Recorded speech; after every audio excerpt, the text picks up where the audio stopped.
जय मसीह की मेरे प्यारे प्रियो, आशा करती हूँ आप सब अच्छे होंगे। प्रभु आप सबको आशीष दे। मेरे प्रियो, दीना कौन थी?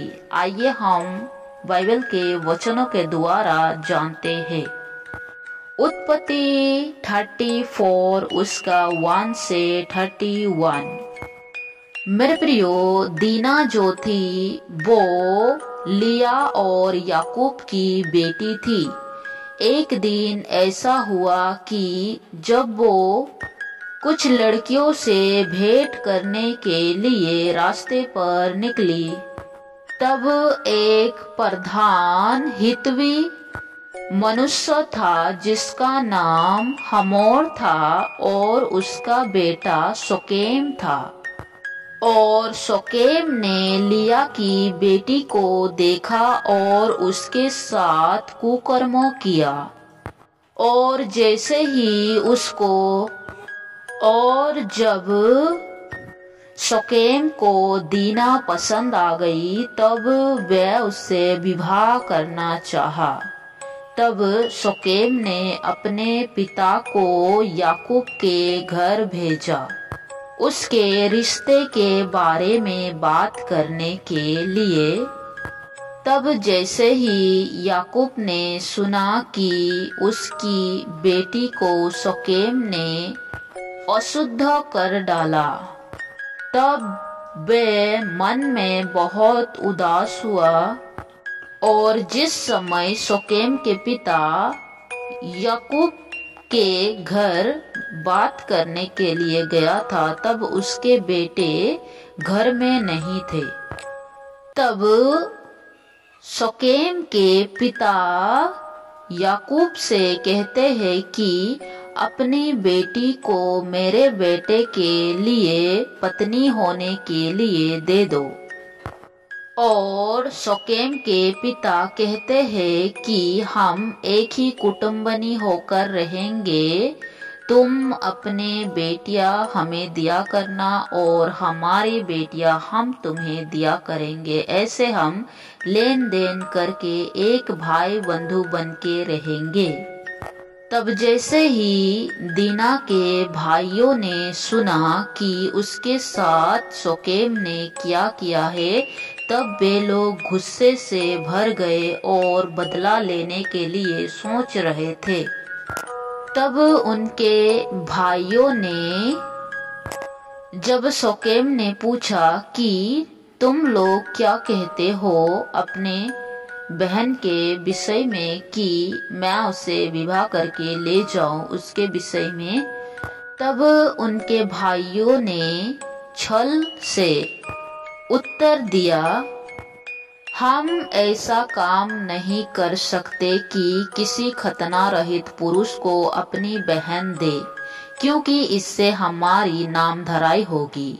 इस बात पर तो हम तुम्हारी मान लेंगे कि हमारे समान तुम में से हर एक पुरुष का खतना किया जाए, तब हम अपनी बेटियां तुम्हें विवाह देंगे और तुम्हारी बेटियां विवाह लेंगे और तुम्हारे संग वैसा ही रहेंगे और हम दोनों एक ही समुदाय के मनुष्य हो जाएंगे।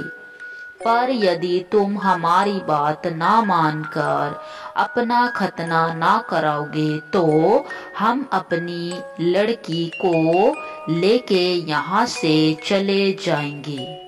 ये सारी बातें दीना की भाइयों ने कही। तब उन्होंने उनकी बात मान ली और शोकेम और उसके पिता भी लालच में कि हमें उनका धन संपत्ति, पशु, भेड़, बकरियां ये सब मिल जाएगा करके वे लोग मान गए।